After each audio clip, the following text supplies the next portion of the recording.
2-3 दिन पहले बहुजन समाज पार्टी की अध्यक्षता चुनाव के लिए मीटिंग हुई थी। उस मीटिंग में बहन मायावती को बहुजन समाज पार्टी के सभी कार्यकर्ताओं ने, अब ये जो सभी कार्यकर्ता रहते हैं वो उनके ही अपने कार्यकर्ता रहते हैं, वो कोई पब्लिक वोटिंग तो नहीं लेते हैं कि किसको पार्टी का अध्यक्ष चुनना है। वास्तव में देखा जाए तो भारत में सभी पार्टियों का प्रेसिडेंट चुनने के लिए भी चुनाव होना चाहिए, पार्टी का अपना भी चुनाव होना चाहिए। जैसे अभी मेंबर ऑफ पार्लियामेंट हो गया, मेंबर ऑफ लेजिस्लेटिव असेंबली का हो गया, जैसे ग्राम पंचायत से लेके जिला तक जो चुनाव होते हैं वैसे पार्टी में भी इंटरनल चुनाव लाना चाहिए। सिर्फ लोकतंत्र की बड़ी बड़ी बातें करना ये लोकतंत्र नहीं है। रिपब्लिक ऑफ इंडिया इतना बड़ा नाम लेने से कोई रिपब्लिकन नहीं होता है।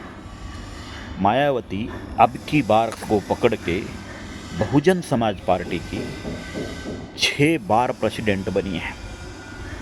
इसका मतलब 5 साल का भी अगर एक एरा अपन पकड़ते हैं तो 30 साल मायावती अकेली बहुजन समाज पार्टी की अध्यक्ष बन चुकी है।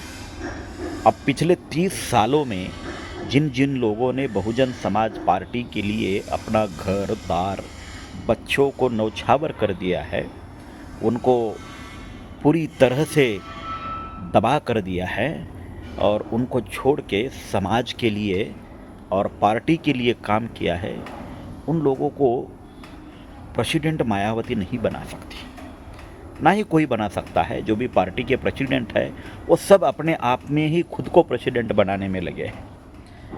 महाराष्ट्र में भी देखो या पूरे देश में देखो, परिवारवाद जो है, परिवारवाद या एकाधिकारशाही, जो व्यक्ति एक बार पार्टी खोल देता है वही मरने तक उसी पार्टी का अध्यक्ष होता है। और वो इतनी बड़ी बड़ी लोकतंत्र की भाषा करता है, रिपब्लिक की भाषा करता है, डेमोक्रेसी की भाषा करता है कि उसकी कोई तुलना नहीं हो सकती। मायावती ने पहले ही, मैं बहुत बार बोल चुका हूँ कि इन लोगों का डेमोक्रेसी से कोई लेना देना नहीं है। डेमोक्रेसी से अगर इन लोगों का लेना देना होता तो जो 0 लेवल पे काम करने वाला कार्यकर्ता है, जो वर्कर है, पार्टी वर्कर है, उसको इन लोगों ने आगे लिया होता। मायावती तो सीएम बनी है 2-3 बार, मगर पार्टी की प्रेसिडेंट भी 3 बार छोड़ के 6 बार बनी है। तो ऐसे महाराष्ट्र में भी बहुत सारी पार्टियों में भी होता है। अभी प्रकाश अंबेडकर हो, रामदास आठवले हो, जोगेंद्र कवाड़ी हो, उनकी अपनी पार्टी के राष्ट्रीय प्रेसिडेंट वही है, वो दूसरे को बनने नहीं देते। अगर दूसरा कोई बनना चाहता है तो भी बनने नहीं देते। अगर ज़्यादा नाटक कर देता है तो उसको पार्टी के बाहर निकाल देते। तो ये जो रणनीति है, जो लोग बोलते हैं कि हम बाबा साहब अम्बेडकर को मानते हैं, तो मुझे तो नहीं लगता है कि इनमें बाबा साहब अम्बेडकर का कोई अंश होगा। ना विचारों का भी नहीं है और खून का तो है ही नहीं है। तो ये जो पार्टी में एकाधिकारशाही यानी डिक्टेटरशिप निर्माण करने का जो प्रोग्राम चल रहा है ना, तो ये प्रोग्राम बाबा साहब अम्बेडकर ने इस देश को दी हुई जो डेमोक्रेटिक व्यवस्था है, डेमोक्रेटिक सिस्टम है, इसको ख़त्म करने का प्रोग्राम चल रहा है। मायावती अब 6 बार बहुजन समाज पार्टी की अध्यक्ष बनी है। प्रकाश अंबेडकर जब से पार्टी निर्माण कर रहे हैं तब से वो खुद ही राष्ट्रीय अध्यक्ष है, दूसरा किसी को वो बनने नहीं देते। और दूसरा कोई बनना चाहे तो भी भक्त लोग उसे बनना नहीं देते। अगर वो बनने की भक्त लोगों के खिलाफ जाके भी अगर कोशिश करेगा तो उसे बदनाम करके पार्टी के बाहर निकाल देते। अब जब वो पार्टी में ही नहीं रहा, पार्टी का रिप्रेजेंटेटिव ही नहीं रहा, तो उसको ना वोट करने का अधिकार है, ना उसको कुछ बोलने का अधिकार है, तो उसे बदनाम करके निकाल दिया जाता है। तो ये पूरे देश में चल रहा है। इसलिए सभी पार्टियों का भी चुनाव होना चाहिए। जब तक पार्टियों में चुनाव नहीं होगा, वो चुनाव भी बैलेट पेपर पे होना चाहिए, वोटिंग मशीन पे नहीं होना चाहिए, उसमें भी चीटिंग लगा के बैठ जाएंगे। इसलिए जैसा अभी अपना जैसा चुनाव होता है, अपना इलेक्शन कमीशन का चुनाव होता है, तो इलेक्शन कमीशन ने सभी पार्टियों को भी इंटरनल, जैसे उनका ऑडिट के लिए इलेक्शन कमीशन उनके ऑडिट मंगवाते हैं, उसी तरह से हर पार्टी का चुनाव कैसे हुआ है, यानी कि बैलेट पेपर पे जो चुनाव होता है उस चुनाव के लिए भी इंटरनल पार्टी का कानून बनाना चाहिए। जब तक पार्टी के चुनाव के लिए कानून नहीं बनेगा तब तक पार्टी के ऊपर जो डिक्टेटरशिप है वो ख़त्म नहीं होगी। जैसे अभी महाराष्ट्र में भी हम लोग देखते हैं, महाराष्ट्र में शरद पवार जो है, जब से राष्ट्रवादी कांग्रेस पार्टी का निर्माण हुआ है तब से अध्यक्ष वही है। मैं सिर्फ बाबा साहब अम्बेडकर को मानने वाले लोगों के ही बारे में नहीं बता रहा हूँ, न मानने वाले भी लोगों को बता रहा हूँ। मगर बीजेपी में ऐसा नहीं है। देखो, अभी बीजेपी का राष्ट्रीय अध्यक्ष अमित शाह है, तो इसके पहले बहुत सारे लोग थे।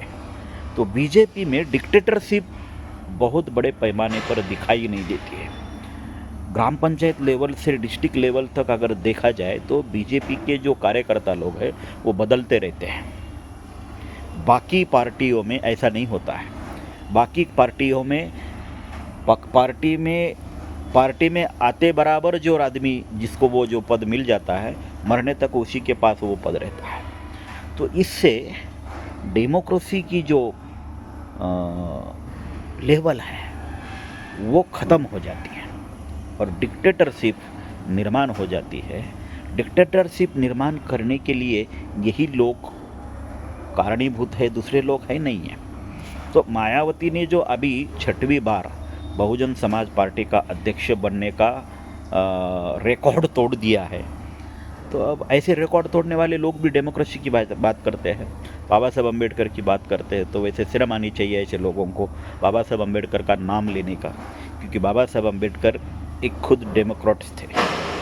डेमोक्रेट्स नहीं, रिपब्लिक डेमोक्रेसी बाबा साहब अम्बेडकर मानते थे। डेमोक्रेसी होना चाहिए मगर वो रिपब्लिक होना चाहिए। रिपब्लिक के बिना डेमोक्रेसी नहीं हो सकती, डेमोक्रेसी के बिना रिपब्लिक नहीं हो सकता। इसलिए बाबा साहब अम्बेडकर ओनली डेमोक्रेटिक नहीं थे, वो रिपब्लिक भी थे। रिपब्लिक डेमोक्रेटिक थे बाबा साहब अम्बेडकर। और इसलिए बाबा साहब अम्बेडकर को मानने वाले लोगों को तो कम से कम डेमोक्रेटिक रूल्स एंड रेगुलेशंस जो है उसको फॉलो करना चाहिए, अन्यथा उनको बाबा साहब अम्बेडकर का नाम लेके राजनीति करने का कोई अधिकार नहीं है।